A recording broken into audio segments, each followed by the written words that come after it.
Hello everyone, welcome to our YouTube channel.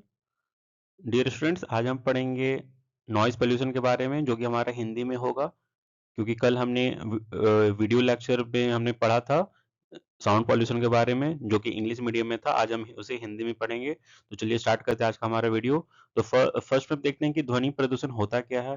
तो ध्वनि प्रदूषण से तात्पर्य पर्यावरण में अत्यधिक या अवांछित ध्वनि की उपस्थिति से है, जो मानव जीवन और अन्य जीवित प्राणियों के लिए असुविधा, स्वास्थ्य समस्याएं या व्यवधान उत्पन्न करती है। अब ध्वनि प्रदूषण क्या है? ध्वनि प्रदूषण हम ऐसे ऐसे कंडीशन को या ऐसे हम हालात को कहते हैं, जब हमारे पर्यावरण में अत्यधिक अवांछित ध्वनि उपस्थित हो जाता है। ठीक है? और जिससे हमारा जो मानव जीवन है या फिर अन्य जीव जंतु है, उनमें चाहे स्वास्थ्य समस्या हो या असुविधा कुछ उत्पन्न हो जाती है या व्यवधान उत्पन्न हो जाता है। तो उस सिचुएशन को, यानी उस कंडीशन को, उस हालत को हम ध्वनि प्रदूषण कहते हैं। यानी अगर सीधा सीधा बोला जाए कि ध्वनि प्रदूषण क्या है, तो ध्वनि प्रदूषण अवांछित ध्वनि का हमारे पर्यावरण में उपस्थित होने होने की हालात को हम ध्वनि प्रदूषण कहते हैं। अब ध्वनि प्रदूषण क्या है? तो ध्वनि प्रदूषण एक भौतिक रूप है। ठीक है?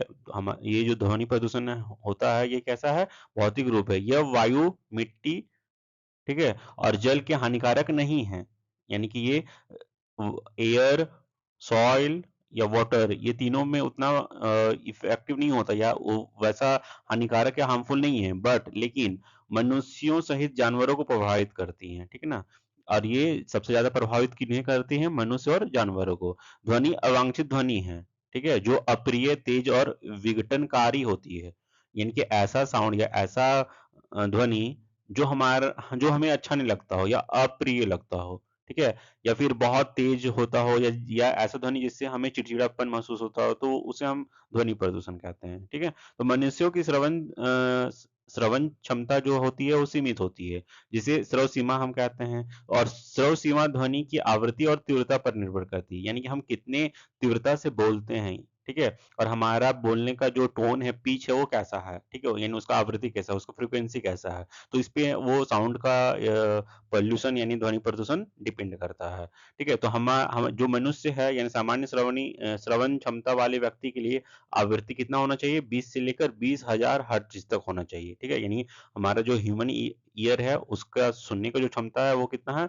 20 से लेकर 20,000 हर्ट्ज तक होता है। और इसकी तीव्रता को हम 0 से 120 डेसिबल तक में हम मेजर करते हैं।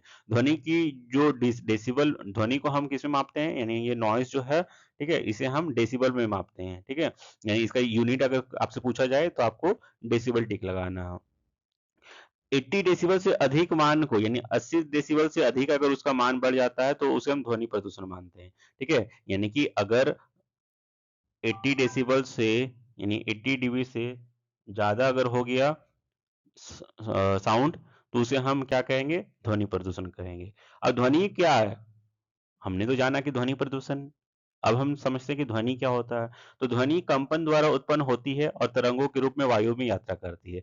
यानी ध्वनि जो है वो वाइब्रेशन के थ्रू उत्पन्न होता है। ठीक है? और वो तरंग के रूप में, वेव के फॉर्म में हमारे वायुमंडल में आती है। ठीक है? जब ध्वनि सुखद और उपयोगी होती है, तो उसे ध्वनि कहा जाता है। और वैसा ध्वनि जो हमें सुखद लगता हो या उपयोगी लगता हो, तो उसे हम सिंपली ध्वनि कहते हैं। लेकिन जब ध्वनि असहनीय हमें लगती है या फिर कष्टदायक लगती है या तेज या हानिकारक हो जाती है, तो उसे हम शोर कहते हैं। ठीक है? अब शोर प्रदूषण यानी नॉइज पोल्यूशन। तो शोर प्रदूषण तब होता है जब वातावरण में शोर का स्तर स्वीकार्य सीमा से अधिक हो जाता है। यानी शोर प्रदूषण हम कब कहते हैं? कि जब शोर शोर का जो सीमा होता है ना, उससे अधिक अगर बढ़ जाए शोर, तो उसे हम शोर प्रदूषण या नॉइज पोल्यूशन कहते हैं। और मनुष्यों, जानवरों और पर्यावरण को नुकसान पहुंचाता है ये। तो शोर की इकाइयाँ को हम कैसे मापते हैं? डेसिबल में। ये कुछ फैक्चुअल्स हैं, है ना, फैक्ट हैं, इसको आपको जानना ज़रूरी है, क्योंकि ईवीएस वैक में आपका इससे एमसीक्यू क्वेश्चंस बहुत पूछा जाता है। उपयोग किए जाने वाला उपकरण जो इसमें है, तो ध्वनि स्तर मीटर होता है, जिसको हम साउंड लेवल मीटर या नॉइज़ लेवल मीटर कहते हैं। ठीक है? फिर इसका जो डेसिबल का पैमाना है, ये लघुगणकीय है, मतलब लॉग वैल्यू में हम इसको कैलकुलेट करते हैं, तो इतना आपसे नहीं पूछा जाएगा। ठीक है? ध्वनि की माप जो है वो डेसिबल है। सामान्य बातचीत के लिए कितना ध्वनि होना चाहिए, कितना डेसिबल होना चाहिए? 40 से लेकर 60 डीबी तक। अगर हम सामान्य रूप से अगर किन्हीं के साथ कन्वर्सेशन करते हैं या संवाद करते हैं, बात करते हैं, तो सिंपल कितना होना चाहिए? 40 से 60 डीबी के अंतर्गत होना चाहिए ना उसके अंदर, ठीक है? और 85 डीबी या 80 डीबी, 80 या 85 डीबी से अगर ज़्यादा हो जाए, तो उसे हम ध्वनि प्रदूषण कहेंगे फिर, ठीक है? यानी ये फिर असहनीय हो जाता है। इस कंडीशन में इसे क्या कहेंगे? ध्वनि प्रदूषण कहेंगे। यानी और ध्वनि प्रदूषण के प्रमुख स्रोत क्या हैं, अभी से देख लेते हैं। तो सबसे पहला है औद्योगिक स्रोत, यानी जो फैक्ट्री से इंडस्ट्री से होता है। इन फैक्ट्री में जो भी मशीन लगा होता है, वहाँ पे जो जनरेटर या बॉयलर लगा होता है या मिल और क्रशर होता है, तो इस ये इन सभी चीजों से जो साउंड साउंड है बहुत ज्यादा हाई हो जाता है, नॉइज है तो वो बहुत हाई होता है। फिर परिवहन स्रोत अगर देखें तो सड़क में यातायात सुविधा जो भी है उसमें चाहे हॉर्न बजाते हैं या फिर इंजन जो है या फिर रेलवे का जो सिटी इंजन होता है या हवाई जहाज होता है, तो ये इन सभी से नॉइज बहुत ज्यादा होता है। फिर सामाजिक और घरेलू स्रोत अगर देखें तो लाउड स्पीकर हम बजाते हैं या शादी या धार्मिक आयोजन में हम जब जाते हैं तो उसमें बहुत जोर जोर से डीजे वगैरह बजाया जाता है, तो उससे भी नॉइज पोल्यूशन बहुत ज्यादा होता है, यानी ध्वनि प्रदूषण। फिर क्या है? तेज टीवी, म्यूजिक सिस्टम, पटाखे, फायरवर्क्स, अगर इसी ये सब का हम यूज जब करते हैं ना, तो हमारे एटमॉस्फेयर में हम क्या करते हैं? अनवांटेड साउंड को हम डंप करते हैं खुद से, ठीक है? यानी अनवांटेड साउंड मतलब अवांछनीय जो ध्वनि होती है, जो हमें अच्छी नहीं लगती हैं या असहनीय हो जाती हैं, तो इस कंडीशन में हम इसे फिर ध्वनि प्रदूषण मान लेते हैं। तो इसका एक सीमा है कि हम कब उसको मानेंगे, या 80 से 85 डीबी से अगर वो पार हो गया, ठीक है, उसका कंसंट्रेशन, तो हम उसको क्या मानेंगे? नॉइज पॉल्यूशन कहेंगे। या फिर निर्माण कार्य हो, कहीं पे किसी चीज का निर्माण हो रहा हो, चाहे वो वहां पे ड्रिल मशीन का यूज किया जा रहा हो या हथौड़ा, ठीक है, या भवन निर्माण हो, तो उससे भी ज्यादा प्रभाव पड़ता है। फिर ध्वनि प्रदूषण के प्रभाव, तो ध्वनि प्रदूषण का सबसे ज्यादा प्रभाव मानव के स्वास्थ्य पर होता है। यानी कि सुनने की जो क्षमता है उसमें कमी आ जाती है, सिर दर्द और चिड़चिड़ापन होता है, फिर अनिद्रा होती है यानी नींद ना आना, फिर तनाव या उच्च रक्तचाप यानी हाई ब्लड प्रेशर हो जाता है, या हाइपर टेंशन हो जाएगा फिर, या मानसिक रोग यानी डिप्रेशन में भी जा सकता है। और ये सिर्फ ध्वनि प्रदूषण जो है, ये सिर्फ मानव स्वास्थ्य पे ही असर नहीं दिखाता है, ये साथ ही जीव जंतु पर भी प्रभाव दिखाता है, क्योंकि पक्षियों का जो पलायन वहां से होना स्टार्ट हो जाएगा। आप कभी देखे होंगे कि जहाँ पे डीजे वगैरह बजता है, वहां के आसपास जो भी एनिमल्स वगैरह हैं, चाहे कोई डॉग वगैरह, स्ट्रीट डॉग वगैरह घूमते होंगे या कुछ होगा, तो वो भी वहां से क्या होगे, माइग्रेट होकर दूसरी जगह चले जाते हैं। क्योंकि उन्हें भी उस साउंड से, वैसे नॉइज से डर लगता है, ठीक है? तो हम लोग तो इंसान हैं। अब प्रजनन क्षमता में भी कमी आ जाती है, रिप्रोडक्शन सिस्टम में भी थोड़ा-सा असर होता है। फिर भोजन खोजने में बाधा होती है। अब ये किसके लिए है? ये जीव-जंतु के लिए है, ठीक है? अब फिर पर्यावरण पर प्रभाव अगर देखें तो पारिस्थितिक तंत्र हमारा थोड़ा-सा संतुलन उसका बिगड़ जाता है, शांति भंग हो जाती है। तो बहुत सारा इसका क्या है, नेगेटिव यानी नकारात्मक प्रभाव है। अब हम देखते हैं कि ध्वनि प्रदूषण का जो स्तर है, ठीक है, यानी इसका एक मानक है जिसको हम स्टैंडर्ड बोलते हैं। तो भारत में जो इसको मानक और स्टैंडर्ड को मेंटेन करता है वो कौन करता है? सेंट्रल पॉल्यूशन कंट्रोल बोर्ड, है ना?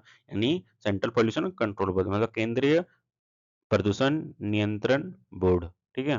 तो ये अब इसका एक अलग-अलग क्षेत्र का अलग-अलग मानक मानक दिया हुआ है। तो जो अगर औद्योगिक क्षेत्र में हो तो दिन में कितना होना चाहिए? 75 डीबी होना चाहिए, और रात में कितना होना चाहिए? 70 डीबी होना चाहिए, मतलब 70 डीबी होना चाहिए। व्यावसायिक अगर यानी कमर्शियल क्षेत्र में अगर देखें तो दिन में कितना होना चाहिए? 65 होना चाहिए और रात में 55 होना चाहिए। फिर आवासीय यानी रेजिडेंशियल एरिया में हम देखें तो दिन में 55 होना चाहिए और रात में 55 होना चाहिए। फिर मौन क्षेत्र देखें, मौन क्षेत्र कैसा किसे हम कहते हैं? जैसे अस्पताल हो गया, विद्यालय हो गया, तो यहाँ पे हमेशा जो डीबी होगा दिन में भी 50 होना चाहिए और रात में 40 होना चाहिए, ठीक है? यानी कि इसको हम इंग्लिश में साइलेंट जोन कहते हैं। अब ये मौन क्षेत्र यानी साइलेंट जोन होता क्या है? तो अस्पताल, विद्यालय, न्यायालय आदि के 100 मीटर क्षेत्र को मौन क्षेत्र कहा जाता है। माने कि कोई भी ऐसा जगह हो जहाँ पे अस्पताल हो, विद्यालय हो या फिर न्यायालय हो, तो उसके आस-पास को जो जो 100 मीटर का जो दायरा है, तो उसे हम क्या कहते हैं? मौन क्षेत्र कहते हैं, जहाँ पे लाउड स्पीकर और हॉर्न पर प्रतिबंध होता है, ठीक है? आप जब सड़क पे जाते होंगे ना, तो कहीं पे बोर्ड पे लिखा होगा साइलेंस जोन, ठीक है? खास करके ये हॉस्पिटल्स और स्कूल के आसपास वाले एरियाज में होता है, ठीक है? तो इसका मतलब क्या है कि वहां पे आपका जो हॉर्न जो बजाना वो प्रतिबंध है, या लाउड स्पीकर बजाना प्रतिबंध है। फिर हम देखते हैं कि ध्वनि प्रदूषण का नियंत्रण के लिए हम क्या-क्या उपाय कर सकते हैं। तो अगर हम व्यक्तिगत रूप पे हम देखें तो अनावश्यक हॉर्न का प्रयोग हम नहीं करेंगे, तेज संगीत से बचेंगे और पटाखों का सीमित उपयोग करेंगे। अगर सामाजिक यानी सोशल लेवल पे देखें तो लाउड स्पीकर समय सीमा पे ही बजाएंगे, ठीक है? जागरूकता कार्यक्रम हम यानी पब्लिक अवेयरनेस के लिए हम इसका यूज़ करेंगे, यानी पब्लिक अवेयरनेस लाएँगे कि नहीं आपको ये साउंड का इतना ज़्यादा नहीं शोर यानी इतना शोर नहीं मचाना है, चाहे वो लाउड स्पीकर के थ्रू हो या फिर अदर किसी डीजे वगैरह या प्रोग्राम के थ्रू हो। फिर है सरकारी उपाय अगर हम देखें तो हमारे इंडिया में noise pollution regulation control rules भी बना हुआ है और ये कब बना है 2000 में, तो इससे आपसे क्वेश्चन एमसीक्यूज़ में पूछ पूछ सकता है। फिर है कि मौन क्षेत्र घोषित करना, ठीक है? फिर नियम उल्लंघन पर जुर्माना भी है, यानी फाइन या पेनल्टी भी लगता है। अब हम तकनीकी यानी टेक्नोलॉजिकल उपाय अगर करें तो हम क्या कहेंगे? तो साउंड प्रूफिंग, जहाँ भी अगर हम कोई सोशल गैदरिंग करते हैं, ठीक है? या फिर हम ऐसा कोई फेस्टिवल्स या ऐसा कोई पार्टी या कल्चर एक्टिविटी का आयोजन करते हैं, जहाँ पे नॉइज़ होने का चांसेस बहुत ज़्यादा है, तो उसे हम क्या करेंगे? साउंड प्रूफिंग करेंगे और साउंड प्रूफिंग कैसे करेंगे कि हम उसे बड़े से ऑडिटोरियम वगैरह में करें, जहाँ पे नॉइज़ को यानी शोर को क्या कर सकता है? एब्ज़ॉर्ब कर सकता है, क्योंकि वहाँ पे नॉइज़ को एब्ज़ॉर्ब करने के लिए वहाँ पे ना मशीन्स लगी होती हैं।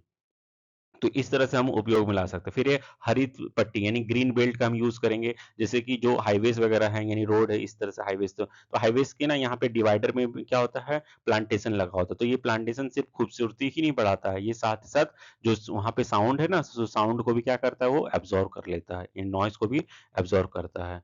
ठीक है? तो ये आपको ध्यान रखना है। और इ इस इसी चीज़ को और इसके आस-पास जो होता है ना, यहाँ पे ग्रीनरी होता है, यानी बहुत बड़े-बड़े पेड़ होते हैं। तो ये पेड़ इसलिए भी होते हैं ताकि इसको हम ग्रीन बेल्ट बनाते हैं इसको, है ना? यानी कि वहाँ पे एयर एयर को तो वो अच्छा करे ही, साथ-साथ में वहाँ पे नॉइज़ जो है, ठीक है? उसको भी ठीक रखे, यानी नॉइज़ को एब्ज़ॉर्ब कर ले वो।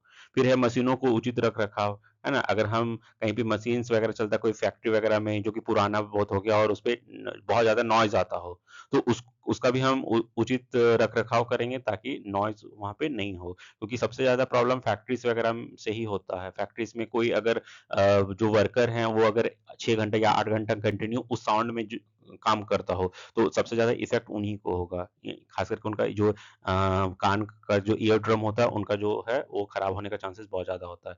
ठीक है? तो ये सब आपको ध्यान रखना है और इन सभी चीज़ों से क्वेश्चंस बहुत ज़्यादा पूछे जाते हैं। ठीक है? तो आज आज के लिए इतना ही। चलिए, thank you so much and keep watching our YouTube channel. आप सभी का धन्यवाद और हमारे चैनल को सब्सक्राइब कीजिए, फॉलो कीजिए। Thank you so much.